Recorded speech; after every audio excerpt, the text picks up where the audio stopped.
Phone from the USS John P. Murtha, Lily Villarreal, the Artemis Landing and Recovery Director. We'll have some opening remarks as usual, and then we'll get into questions, and we'll start with Lakeisha. Thank you. And thank you for your continued interest in our mission and in Artemis. So we're into flight day 8, and the mission continues to go well as the crew prepares to transition back to Earth, and we get ready for entry day. After an exciting day of science on Monday and a day for the crew to recover and then achieve some other flight objectives yesterday, the team is turning our attention to the return and getting the crew safely home. Now, because this is a development flight, we are thinking about what we can still learn in the remaining days to better understand the systems and to inform future missions. And we're still getting a lot of imagery down from the spacecraft and from the crew. And I wanted to share a couple of the imagery highlights today. The crew was able to send down a group photo, and it's great to see them doing so well and in such great spirits. And I'm happy to see Rise there front and center with the team. We can't wait to welcome those smiling faces home. Now, the crew also took an image yesterday of the Milky Way, which is stunning. And free from atmospheric interference, the crew could see the glowing ribbon of stars and filaments, a clear view of our home galaxy. So I also wanted to highlight a few additional things that we're learning through this test that are directly feeding forward to our next missions, including Artemis 3. Now, in the area of science, in addition to the lunar science activities that we saw on Monday, our other science and payload activities continue to progress as planned. At the Marshall Space Flight Center in Huntsville, Alabama, our Payload and Mission Operations Division is operating our AVATAR, or also the immune biomarkers experiment, as well as the standard measure activities. And these activities are going to really help us understand how the deep space environment impacts the astronauts during the Artemis missions. The experiments about human health are going to give us data that we need to be able to live on the moon longer as we develop the moon base and be able to prepare for farther trips like going on to Mars. During Apollo, they didn't gather this kind of human health data, and we can't get this information during low Earth orbit missions. So in terms of performance of the hardware, as we heard from the administrator yesterday, the mobile launcher is in good condition overall.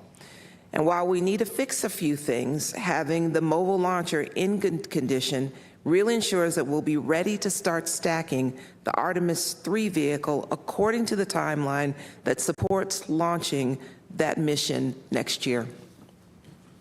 You heard previously that the SLS performance was about as good and flawless as we could have expected. And the SLS team already has begun digging into all of that data for detailed post-flight analysis to see if any refinements need to be made going forward. And the data that we're getting from the Orion manual piloting demonstrations, including the proximity operations demonstration we had after launch, are critical to ensuring that we can dock with human landers during Artemis 3 and beyond. And we heard in real time from Victor during the ProxOps demonstration how precise the handling appeared to have been, and the other demonstrations are proving us with even more data. We have lessons we're going to address before Artemis 3, including some of our water valve operations, the wastewater venting that you've heard quite a bit about, as well as the service module pressure control assembly operations. And we're also learning about how long some of the activities inside the cabin should take. Our suit demonstration from several days ago provided helpful insights for future suit crew emergency operations if we should need them. We've also elected to skip the radiation shielding or parts of it, the demonstration, to allow more time for transition of the cabin to prepare for entry. And Rick will talk a little bit more about that. And these learnings are helping us get ready for our next mission. And when the mission goes well, it can look like flying to the moon is easy. It certainly is not. We can't forget that this is a test flight and are taking everything that we're learning forward to support the next mission. This has been a good mission so far, and we're nearing the end, having retired a significant number of risks over recent days. But the team remains focused, and we're making sure that we don't take our eye off the ball. Countless hours of people working together behind the scenes have been preparing for these moments, and people are still giving their all to ensure mission success. We continue to improve to make our ultimate goals of going to the lunar surface, building the moon base, and eventually sending the first humans to Mars a reality. So I appreciate your continued interest, and with that, I'll pass it to Rick to provide an update on operations as we get ready to bring the crew home. Thanks, Lakeisha. So since we last got together, there's been a number of activities completed last night as well as today. Our primary activity yesterday evening was to perform our first return trajectory correction maneuver, RTC number 1. That was 1.6 feet per second. It lasted 15 seconds, and it was using the service module reaction control system thrusters. That burn was initiated at 8:03 p.m. Eastern Time last night. As far as today, we were able to get the crew in their orthostatic intolerance garments. These are special garments designed to help ensure the proper blood flow for the crew members when they return to the pull of Earth's gravity. It was important to get this and try this out today so that the crew has an understanding of what it's like to put this on entry day. We also were able to successfully stream a 4K video using the optical communication system, which continues to prove to be an extremely valuable tool in our beyond Earth orbit space flights. The crew also performed a couple of recordings for their National Geographic payload activity. They did a few PAO events. And later this evening, we're going to do a couple of manual piloting demonstrations. One will be to use the docking camera to point the spacecraft towards a celestial body. And the celestial body we're going to use for that activity is Arcturus. Once that activity is complete, we're going to do another manual piloting demonstration where the crew is going to center the Earth in the field of view of one of the windows, and then they're going to fly the spacecraft to an attitude where the tail points towards the sun. This is important in order to be able to show that the flight crew can maneuver their spacecraft to get power and generate power so they can continue to power the subsystems on board the spacecraft. Finally, we're going to finish with a portion of that radiation shelter demonstration that Lakeisha talked about. Ultimately, the radiation shelter demo was largely a stowage activity for us. We had to remove a bunch of stowage from a couple of lockers and show that we could get a crew member to shelter in that locker. While we don't need any more practice moving stowage around, we're going to get plenty of that on flight days 9 and 10. It was important to show that we could provide proper ventilation to the astronaut if they were to shelter in that stowage. And so the way we're going to provide good ventilation is through the suit umbilical. So when the crew members put their launch and entry suits on for entry, one of the umbilicals they made is for airflow. And we would repurpose that umbilical and show that we could provide proper airflow to the astronauts when they're in somewhat of a confined space of the stowage locker. Once we get through today's activities, then the focus really is going to shift to entry. And I think the first graphic is important to show up here for some of those critical events. You know, the first one that we're really going to have to keep our eye on is crew module and service module separation. That's going to happen about 20 minutes before entry interface. Once we get through the separation of the service module, we're going to do one final burn. It's called our crew module raise burn. This is typically not a burn that's going to be required, but it's our final opportunity to fine-tune our flight path before entry interface. So we'll perform that about 16.5 minutes before entry interface. Once that burn is complete, the spacecraft is going to make a couple of roll maneuvers. This will provide additional separation between the service module, which is headed for a destructive entry in the Earth's atmosphere, from the crew module, which obviously contains our 4 astronauts. Once those rolls are complete, the crew will go visors down, and then they will be in a isolated environment in their launch and entry suit until after splashdown. We'll hit entry interface at 400,000 feet, about 1,950 miles away from our landing site, and that's when the fun really begins. The 24 seconds after entry interface, we'll hit our blackout, which is the point at which the plasma has built up around the spacecraft such that it interferes with our ability for the transmitters on Orion to transmit telemetry. This is nominal. It'll last 6 minutes. Once that 6-minute blackout is done, Orion's going to be at about 150,000 feet. So still falling pretty quickly. We're going to be within a couple tens of miles of the landing site by that point. And then our focus is going to shift to deploying the parachutes. We've got 2 drogue parachutes that'll deploy. It'll be about 22,000 feet. That'll slow us down to about 200 miles an hour. And then we'll deploy the 3 main parachutes. Those are the orange parachutes you see in the image. That'll happen about 6,000 feet altitude, which will slow the spacecraft and her 4 inhabitants down to a gentle 20-mile-an-hour splashdown in the Pacific Ocean. We'll get the spacecraft power down about 15 minutes after splashdown, and then I'm going to hand over to Lily Villarreal, our recovery director, for mission authority. Let's go to the next graphic, which has a little bit more detail on some of those events. Here's a plot of what entry is going to look like. You can see it's only 13 minutes from entry interface until splashdown, so it's going to happen pretty quick. And the flight control team here in Houston, we're going to be without comms with the flight crew for 6 of those minutes. So it's going to start quickly, and it's going to be over even faster. Next page. And then for a graphic of all the parachutes that are going to deploy, the first thing before we deploy the drogue parachutes, we have to jettison something called the forward bay cover. It provides the protection for all the parachutes, and that's what's going to get jettisoned at about 35,000 feet. There's a window for the jettison of the forward bay cover, so if it doesn't happen at 35,000, it can happen lower, as low as 24.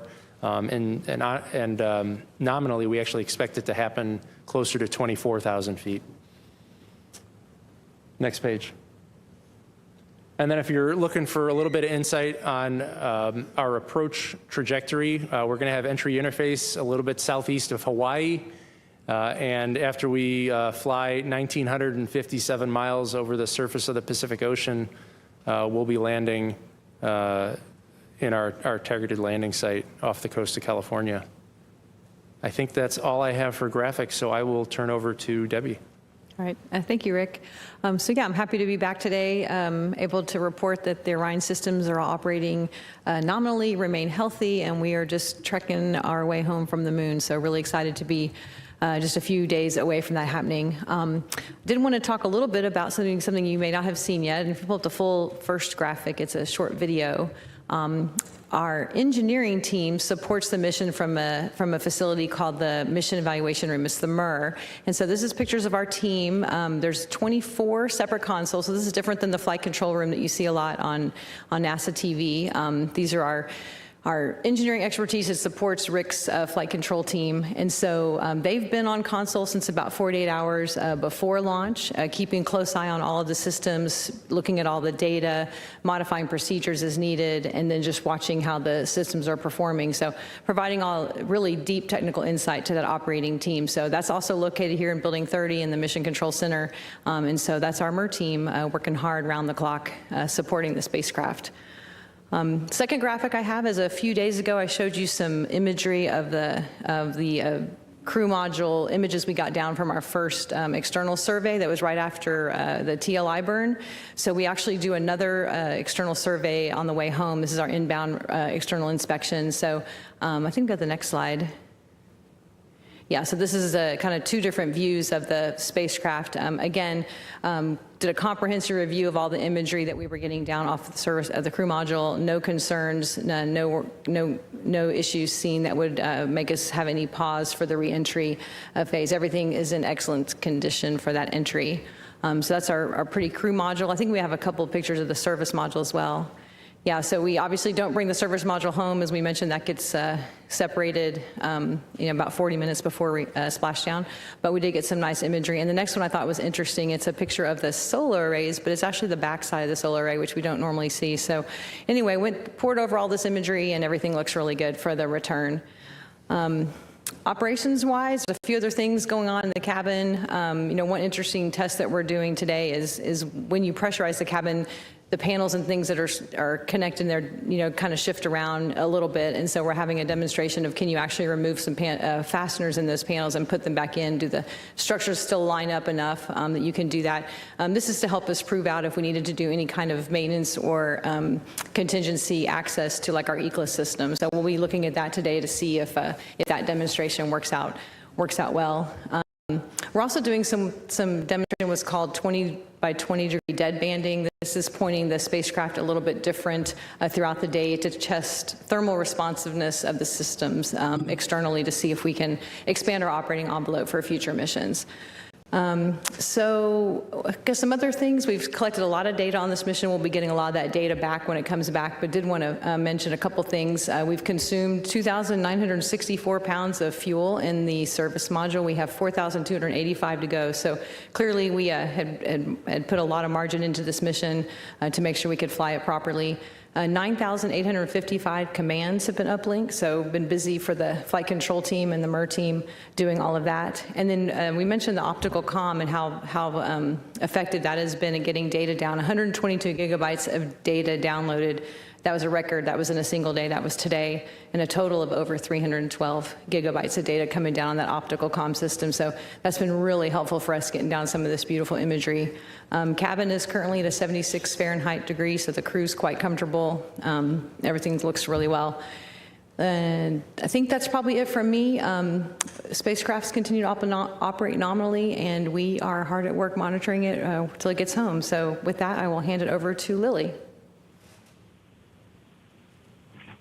Hi, good afternoon. Just checking to make sure you guys can hear me first. We hear you, Lily. Okay, great. Thank you for joining us today. I'm currently at sea aboard the USS John P. Murtha with the joint NASA and military team who are ready to safely recover the crew once they splash down off the coast of California. The ship departed from Naval Base San Diego on time, and we are currently maneuvering the ship to the landing zone. Over the past couple of days, we have been completing final preparations on the ship, including training with the joint NASA and military team to refresh the skills and procedures that we've been practicing during underway recovery tests. I want to quickly walk you, however, through the process of how we will safely recover the Artemis II crew and the Orion spacecraft once they return from their trip around the moon. The ship and the small boats will be positioned at a safe distance at splashdown until the team has determined that their path of travel will be clear of any of the jettison hardware that Rick talked about.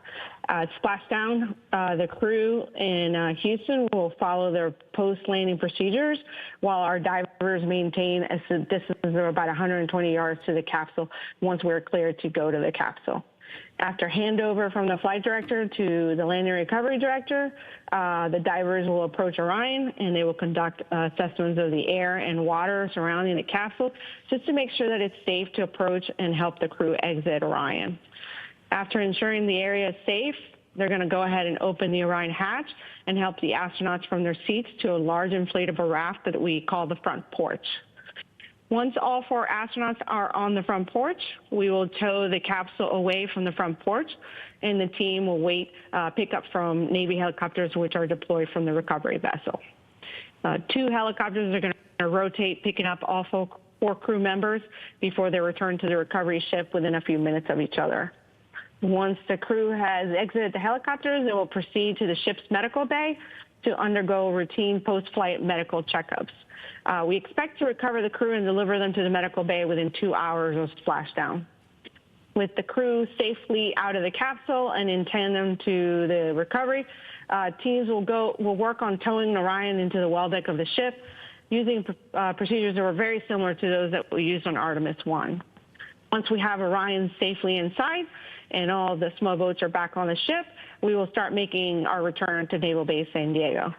Depending on our distance, by then the Artemis II crew will fly off the ship back to shore, we anticipate within 12 to 24 hours post-splashdown. Before I wrap up my remarks, I do want to take a moment to thank our partners from the U.S. military who are supporting our Artemis recovery efforts. Without them, we couldn't do what we're doing. We had a very successful recovery of the uncrewed Orion spacecraft during the Artemis I mission, and we feel confident that through our testing and training alongside the Navy and other collaborators, we will make Artemis II just as successful. With that, thank you, and I'll pass it back to Rachel. Okay, it's time now for questions. We'll take questions here in the room and on the phone bridge. A reminder to those of you joining by phone, you can press *1 to get into the question queue. Please limit your question to one, and especially with Lily joining us remotely, please let us know who your question is for. Let's start here with Jackie.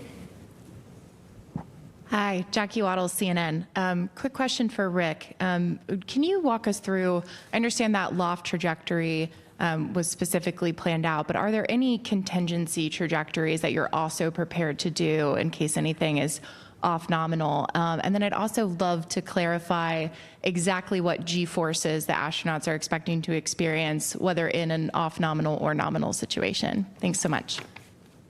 Yeah, good questions. I'll start with the more straightforward one with the G loads. For a nominal landing off the coast of San Diego, we're expecting 3.9 Gs.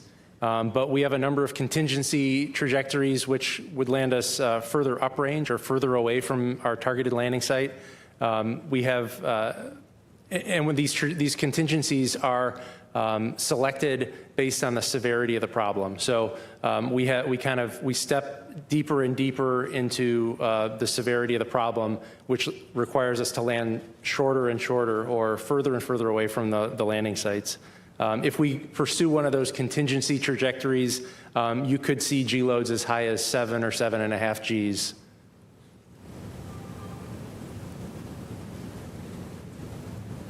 Okay, we'll go with Josh here. Hi, Josh, dinnerspace.com. What kind of data is lost by skipping the radiation sheltering test, and what's the impact of not being able to practice those procedures beyond low Earth orbit until the lunar landing mission on Artemis IV? So I see the radiation shelter as not really being a lost set of data. As we reassess the timeline for the remainder of the mission, we found that there was still an opportunity to test out that suit umbilical airflow, which is arguably, in my mind, is the most important part of that demo, because the radiation shelter was, it's an area in the spacecraft that is kind of deep down in one of the stowage lockers. And so the part of the demo that we're not going to practice is the removal of the stowage from the stowage locker, which is something that we don't necessarily need to demonstrate as part of that particular test. We know how to remove stowage. The really important thing is to make sure that we can provide a habitable environment when the crew member is down in that locker. And airflow is critical to that. If you're in zero gravity, you can develop pockets of carbon dioxide if you don't have sufficient airflow, because there's no convection to move the air around when you're breathing, and you end up having kind of a pocket of CO2 forming around your face. So the airflow is the most important part of that demo, and we did find a way to achieve that objective. Yeah, and I should maybe add too, the stowage part of that is practiced quite a bit over in the mock up here in Building 9. So the part of that you can really do in 1G, they've practiced many times. So feel confident it'll work. I'll just add that we will also still get data with respect to radiation, as well as the Avatar data, where we are getting effects of radiation on tissue chips from the crews. So in terms of actual better understanding of the impact of radiation, we will still get data associated with that. Okay, we'll go here to Eric Berger and then to Marcia. Eric Berger, Ars Technica. Question for Debbie, I think. You mentioned the external survey. There were no concerns, no issues that would give us any pause. Let's say in the very unexpected event that there was some serious MMOD damage, on the edge of the heat shield that you could see, or with the spacecraft. I mean, I think I know the answer to this, but what is the contingency plan that there isn't one, right? Correct. I mean, we aren't looking at the heat shield. Obviously, that's still covered by the service module. So this is just your thermal protection system. My understanding is we would modify our flight profile to try and accommodate that, but I don't know. There's nothing we can do hardware-wise. There's no way to go repair, for example. I would add that depending on the nature of the damage, if that were even something that we would have to consider, you can assess the various flight profiles, the ballistic landing profile, the loads managed, and you could try to pick one that was the least stressing if there were something of concern. But as Debbie said, we did the survey, and there's nothing to be concerned about for entry. Marcia. Marcia Dunn, Associated Press. For you, Rick, what's the maximum speed coming back? Isn't it going to set a record? I think you promised us that. Yes, we did. Yes, and when and how will the capsule be coming back to Florida? So as far as the speed, our prediction for Artemis 2, we're going to reach a max velocity of 34,965 feet per second. And that is less than the Apollo 10 record of 36,397. And the answer on how it comes back to Florida, we'll be trucking it back. So it'll get some conditioning done as soon as it gets back to San Diego, some quick inspections and other things we do there, but immediately, as quickly as we can, put it on a truck and it gets driven back to Florida, back to the facility where we'll start doing the deservicing there. It's closer to two weeks. Mm-hmm. Yeah. Mark. Mark Carreau with Aviation Week. The external imagery that you showed, was that what was taken yesterday morning? Yeah, that was our inbound inspection. So yes, that was the most recent pictures. Okay, go ahead. Mark Kirkman with NSF. Just want to drill down primarily with Rick, I guess, on the crew's experience for entry. Are they going to be heads down at entry interface? Is there any pre-bank? And also, if you can elaborate on the G spikes, the way I understand it is they do that first pull out, there should be a spike, and then there's another one as you come back down on the second side of that. And then just one other add-on to that is, are there any DTOs, any manual control inputs, any PTIs or anything like that that are going to be done in this time frame? So you're correct that the crew members are going to be heads down. That provides them a view of the horizon as they enter. If we were in a different attitude, you wouldn't have that horizon as a reference. Yeah, there are two different spikes in the G loads, but again, the max is 3.9, so you get about two similar 3.9 Gs on entry as you do the various roll reversals. Pre-bank, we do have, we'll roll in to capture the atmosphere right at entry interface, but we're predicting 5 of those roll reversals on the way down. Jonathan. Jonathan Seri with Fox News. Follow-up to that, we're talking about the Gs that the Artemis crew will experience. How does that compare to crews coming back from LEO, say in a Crew Dragon, in terms of Gs and also duration of reentry? That's a really good question. I would hate to speculate on the numbers, and so maybe we could follow up with you afterwards and give you accurate numbers as opposed to me speculating.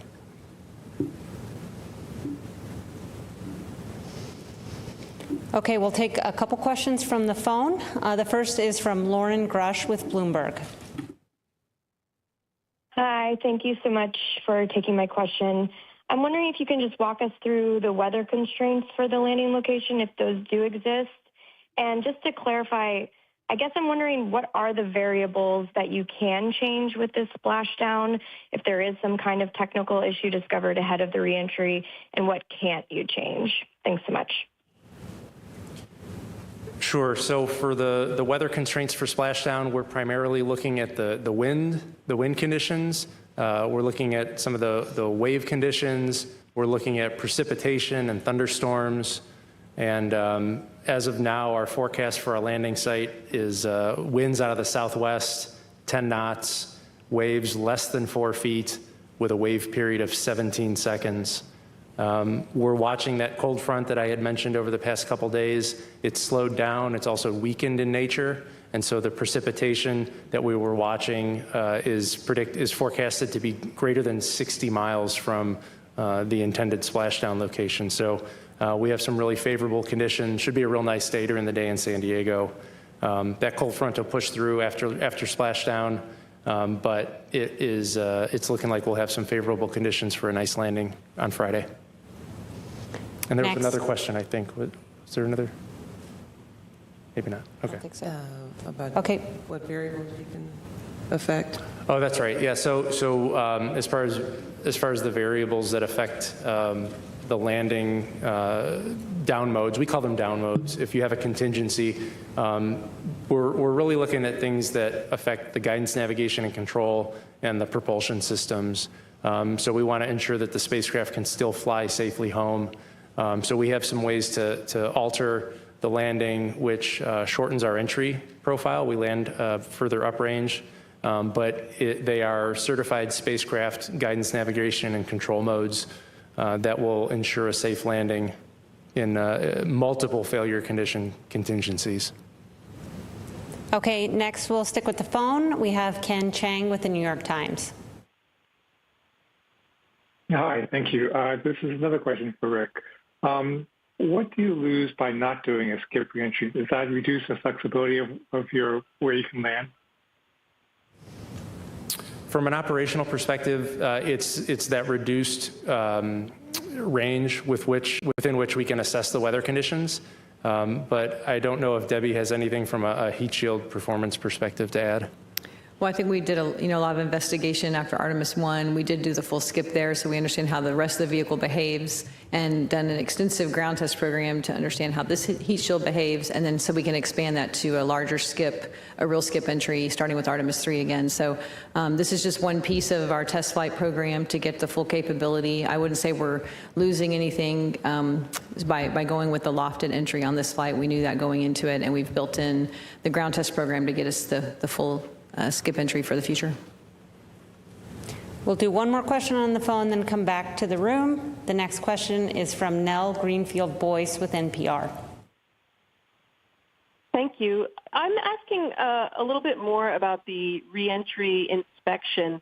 So it seems like the heat shield's really kind of covered up. So I'm wondering, like, what you all are really looking for in the inspection. You said everything looked fine, but I'm wondering, what wouldn't be fine. And I'm also wondering, do we have any data on the heat shield that can't be seen? I don't know what it would be. I'm assuming not, but I'm just asking what, if anything's known about what's going on in the parts that are covered. Thanks. Yeah, so the inspection we did was primarily for the back shells, and so that's I think it's about 1,300 different back shell tiles that are covered with that Ciox tape in most cases. So we're just looking to see if we see any notable damage that might give us a concern, that might want us to change how we do our reentry profile. The tiles themselves are very robust, and they have huge levels of margin, so we can accommodate some MMOD damage without compromising the vehicle. So we're just looking to evaluate, do we see anything that would be beyond what we think we can accommodate, and we really didn't see anything at all. So that's what we're looking at. In terms of the heat shield, no, we're not getting data off of that at this time. That's been covered with the service module. And so we will not be getting any data off of that until we hit that separation phase. Bill Harwood with CBS. A question for Lily. Is Lily still on the line? Yes. Can you go over the crew extraction sequence? In other words, which astronaut comes off first? Do you alternate one on one chopper, one on the other, and then rotate back through? Can you like tell us who's first off, who's last off, and how they sequence the choppers? Thanks. Yes, I can definitely answer that. The nominal plan is to open the hatch, and the first medic will go in and assess the crew right away, and then he will be helping the first crew member in seat 3, which is actually Jeremy. And then the second medic will enter, and he will go to Reed, and then we'll have the 2 follow-on medics along with the medical officer. The Navy medical officer will go in and take care of Victor and Christina. Once they assess that everything's well, the plan is to egress Christina first, then Victor, then Jeremy, and then Reed. Of course, if there are any situations medically where there's some concern, the medical officer has the right to egress the person who is impaired first, if needed. And that's pretty much the sequence that we will also pick up via helicopter. We'll go with Will. Thank you. Will Robinson Smith with Spaceflight Now. Thank you all for taking the time. Question to Rick. You mentioned the remaining manual piloting events that are still left. Can you talk about which crew members are going to be doing what? And then just a quick one to Lakeisha. We've heard the crew during each of the crew planning briefings talk about the lights on the Avatar experiments. Some are on, some are off. Can you explain what a light being off actually means? Thanks. As far as the manual piloting demonstration this afternoon, all 4 crew members are scheduled for that event. And from what I recall pre-flight, Reed really wanted to ensure that this spacecraft could be flown by pilots and non-pilots. And so I would expect everyone to have an opportunity to have a chance to fly the spacecraft so that we can understand the handling capabilities of Orion, both from a pilot's perspective as well as from a non-pilot, because by demonstrating that Orion is capable of being flown by pilots and non-pilots, you open the door for a wider range of future astronaut selections and flight crew assignments, because you no longer have to be beholden to there being a test pilot in the commander and pilot seats. You can really allow anyone in the astronaut corps to help fly that spacecraft. Yeah, to your question about Avatar, we will get you someone to get you a specific answer about the lights on, lights off. But that's an autonomously run system. It's still got good power to it, and it is still functioning. It reported back that it's still functioning as it should. Right, so we'll be looking forward to getting that off of the ship to get the data from it at the end of the mission. Thanks. Hello, my name is Ed Lavendera with CNN. Thank you for taking the time today. Can you talk about, and this might be a question for Lily and Reed, how many aircraft, drones, kind of getting eyes on the capsule as it's coming back in for re-entry? And is that number kind of standard, or is it more because this is such the first time there's been a crew on this particular capsule re-entering? Lily, do you want to take that one? I think you would probably be better suited to answer it. I think it's good. Thank you. And Debbie can confirm that there's going to be at least 7 different aircraft, sci-fi aircraft at different altitudes imaging the vehicle. And Debbie, correct me if I got that wrong. No, that's correct, and it's a lot more than we had on Artemis 1. We've added quite a few more air assets to capture more imagery as the vehicle is coming down.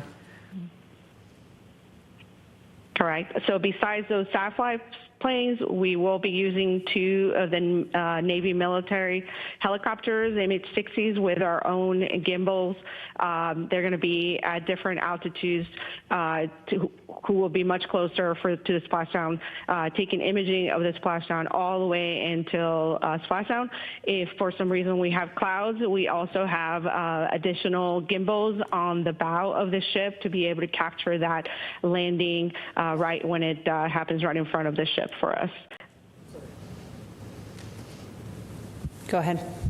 Hi, Andrea Leinfelder of the Houston Chronicle. I was hoping to talk a little more about this being a test flight. We've talked a lot about the toilet, but can you give us a little more information on the water valve and the service module issues that you hope to learn from? Sure. I think early in the mission we talked about a water valve in the water on-off valve in the potable water system that had we saw had inadvertently closed. And so because that's in the service module, we will not be getting the service module back. And so we have designed a bit of a test to do. I think it's happening later today. The timeline's moving around a bit, but to kind of do some additional opening and closing of different valves in that system to learn more about those behaviors. Always taking into account we never will put us at risk of not having water available. So we're actually doing this, now that I think about it, it's later in the mission to make sure that we have all the water we need and we're done with any access to that system that's required. So that's one of the things we're doing just to learn about the valves in that system, since we won't be getting the service module back. Irene Klotz with Aviation Week for Debbie.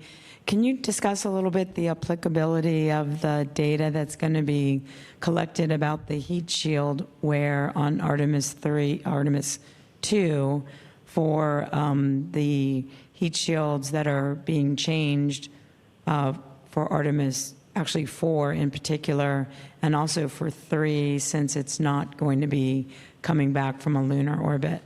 Just what value is that information now? Thanks. Yeah, I'm not sure I'm prepared to talk to you about Artemis 3 today, but you know, the value of the data off Artemis 2, you know, we are flying a different profile, but we have what we expect to see on that heat shield based on that profile and based on our ground testing. So a lot of this data we get is to validate the models and the testing we saw on the ground to make sure we're able to recreate behavior in testing on the ground, and then we can use the recreations on the ground to actually test what we want to do in the future. So we are building what we call the permeable heat shield for Artemis 3 that is designed for lunar returns. We've been talking about Artemis 3 now being maybe a LEO or a HEO mission. Again, we get data back regardless, and so we can look at the heating on that heat shield from return, correlate it to our models, correlate it to our ground testing, and so it's not you have to have those lunar returns. We can use that data to help prove out that design as we move forward. Okay, we'll go there and then to the gentleman in front of you. Hi, Dr. Allison McGraw from Mysterious Meteorites. This is perhaps a question for Debbie. How is the risk assessment for micrometeoroids or orbital debris completed?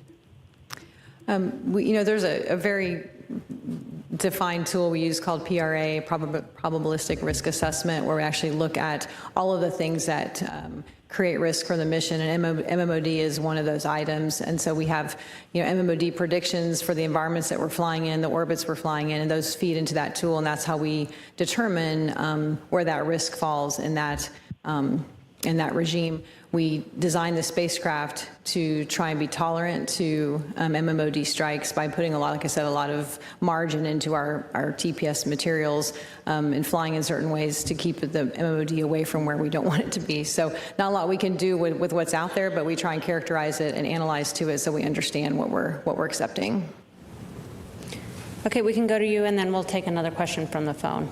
Hi, Michael Adkisson, Houston Public Media. I have a question for Rick. I want to ask how reentry for this mission looks different than it did for Artemis 1 and also recent missions over the last, couple of decades, how this is specifically different.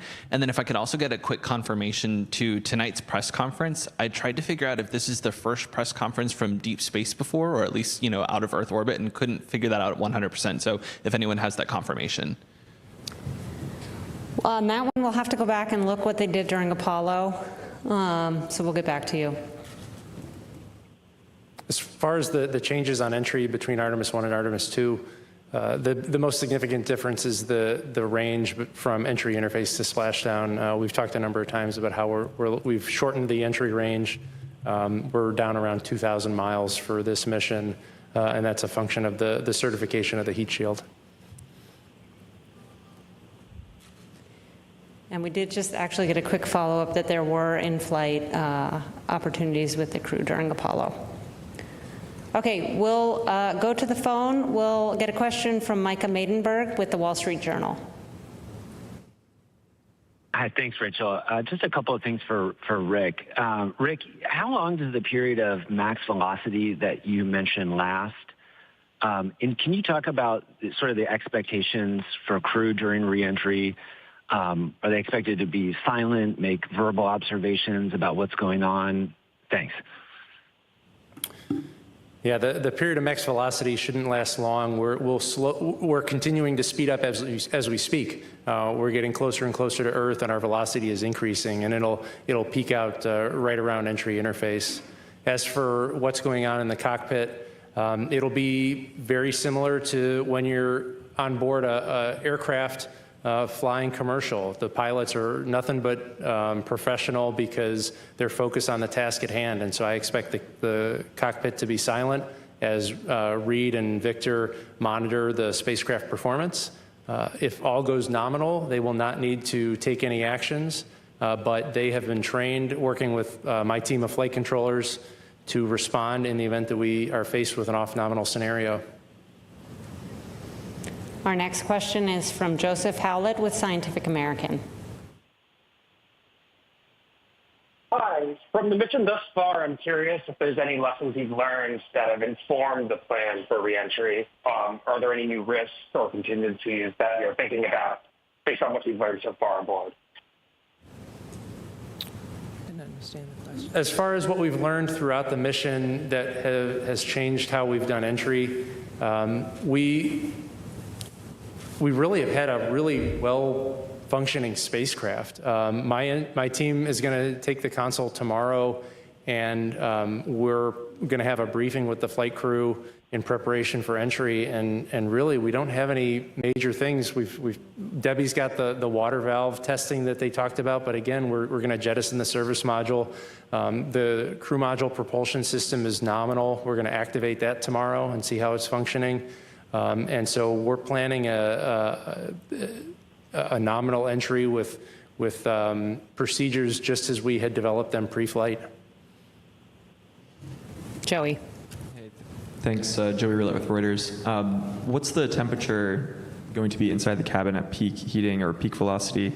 And for any of the little tiny problems that have popped up during this mission, like the toilet and that weird smell that the crew was experiencing, is there anything you have to do with those before re-entry, or is there any problems they might pose during re-entry? Thanks. I would say from a hardware standpoint, nothing we're doing on those relative to reentry. We have not had any reports of that smell again, and so we'll look more into that in the crew module when it gets back.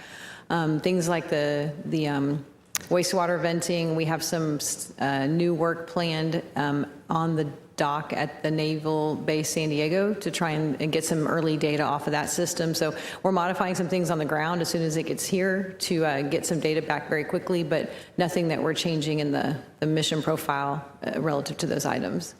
And recall on entry, the crew will be suited with their visors down in a pressurized suit so that they're going to get cool air, and so regardless of the cabin temperature, they'll remain cool and comfortable in their suits.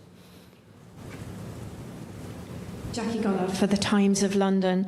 I wondered if Lily could just tell us, are there any other recovery or rescue assets in the area?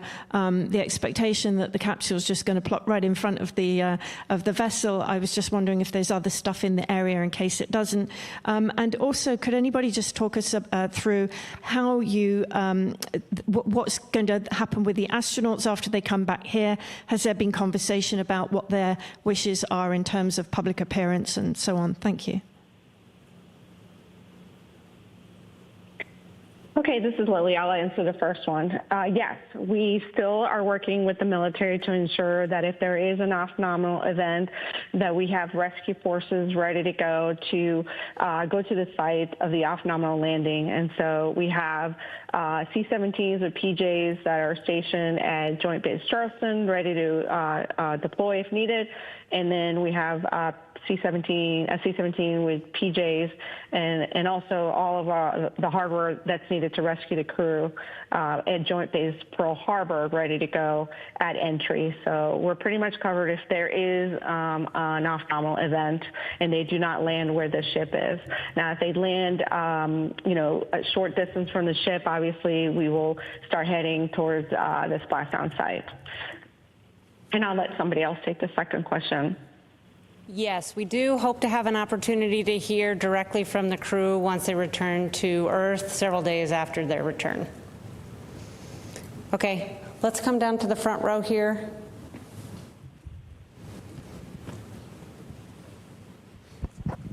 Zachary Albert with the Launchpad. Can you take us through the timeline of getting the experiments and science out of Orion? I know coming home from the ISS, there's some that we rapidly get back off the vessel. Is there any plans with that with Orion, or is it going to more just ship back with it when it comes back to Florida?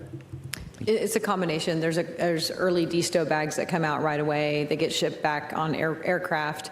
Some of the data storage that's got some of the imagery and other technical data will actually be downloading those cards onto computers, making copies there in San Diego. So it's a combination depending on the criticality, and then the vehicle itself comes back, with the rest of the equipment. TJ. TJ Mascara with the Epoch Times. Thanks so much. For Lakeisha, Sorry if I missed it earlier. I know we were talking about radiation data. Have you all been able to gather or have any of that radiation data downlinked yet? And have you guys been able to take a look at it? Or is that all going to be after? So I think I was referring to the Avatar data, and that data will obviously be brought off of the ship once it's returned. Okay, we'll take one from the phone. This from Manuel Mazzanetti with Exploración Espacial. Thank you so much. Manuel Mazzanetti with Exploración Espacial. A question maybe for Rick. This is not regarding entry, but the simulation that the crew performed with the oxysuits. I would like to know if they provided some feedback after this exercise. I understand that they were doing in different speeds, how they felt about it, and if you received some feedback from this test. Thank you. Manuel, we have not, we're not hearing you quite clearly. Can you try again, please?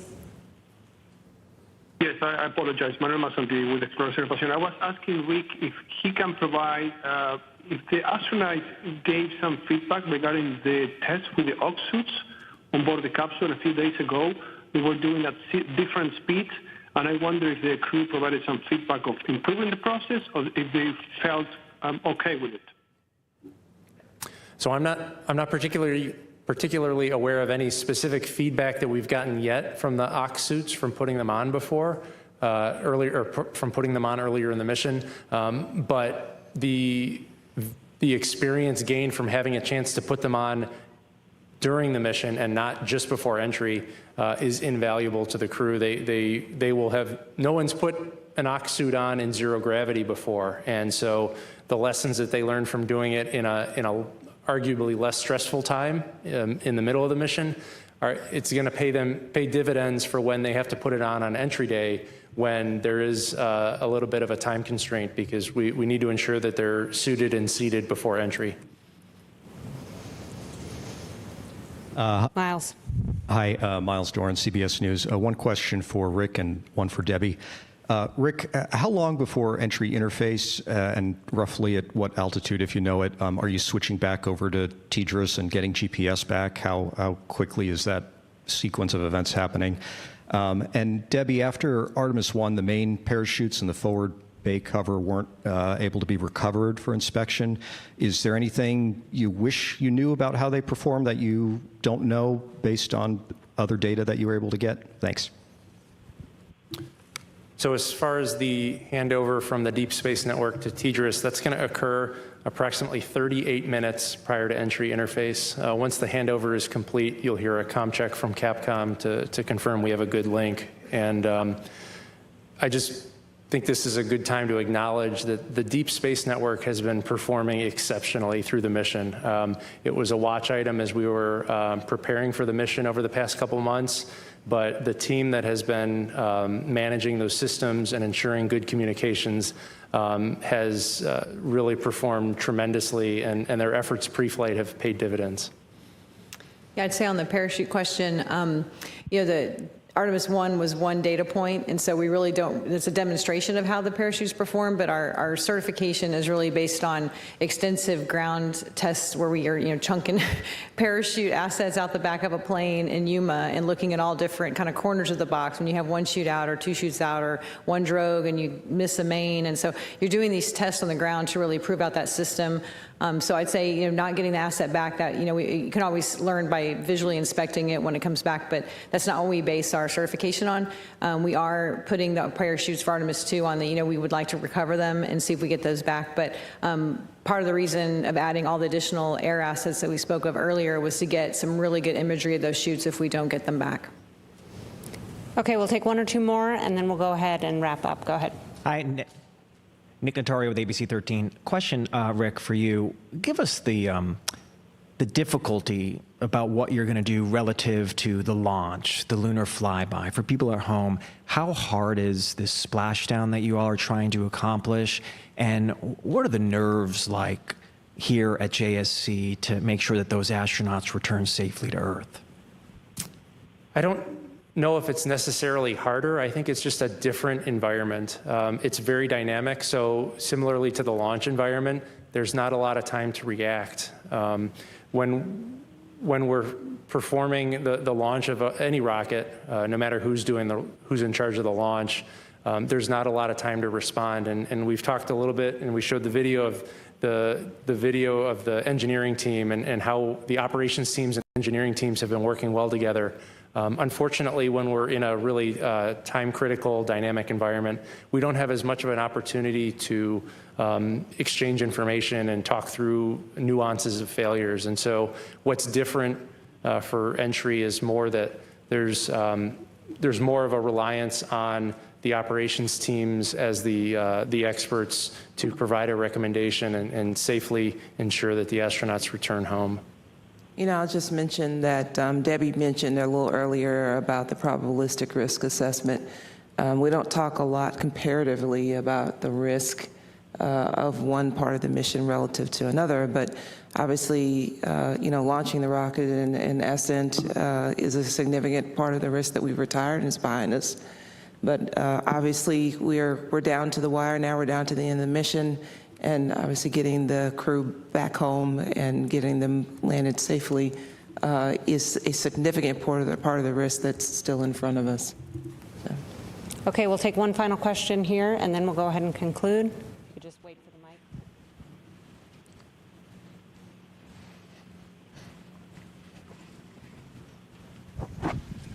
Thanks for taking my question. And I'm very sorry, it brings up the dreaded toilet again. But there was some conversation between the crew and control, I think it was yesterday, about the volume in the tank needing to keep on top of that ahead of re-entry. I was just wondering if you could give me some more information about what that concern might have been, or whether it even is a real concern. I take it from your previous answers, you're happy about the conditions for re-entry, but why could that be an issue? And if it is an issue, has it been resolved?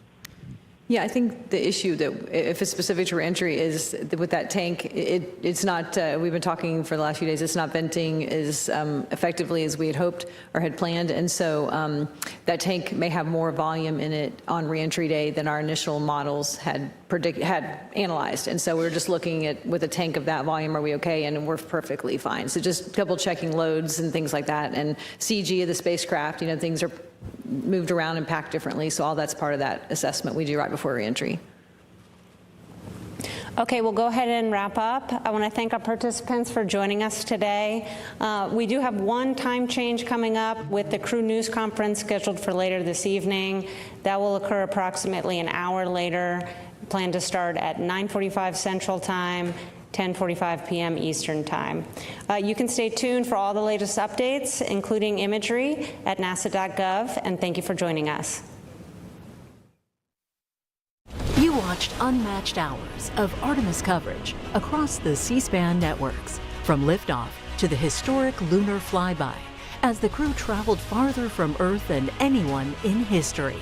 Stay with C-SPAN as we prepare for the Artemis II moon mission return to Earth on Friday. We are your front row seat for live video from NASA, Mission Control in Houston, and the highly anticipated splashdown off the coast of San Diego, plus expert insight, briefings, news conferences, and your calls. Follow the crew's journey back home as they return to Earth. C-SPAN's live Artemis II coverage starts Friday at 6:30 p.m. Eastern on C-SPAN, the free C-SPAN Now app, and online at cspan.org. And we have more live coverage coming up with former House Speaker Kevin McCarthy. He'll be part of a discussion on the state of American politics and the Republican Party at a forum hosted by the John F. Kennedy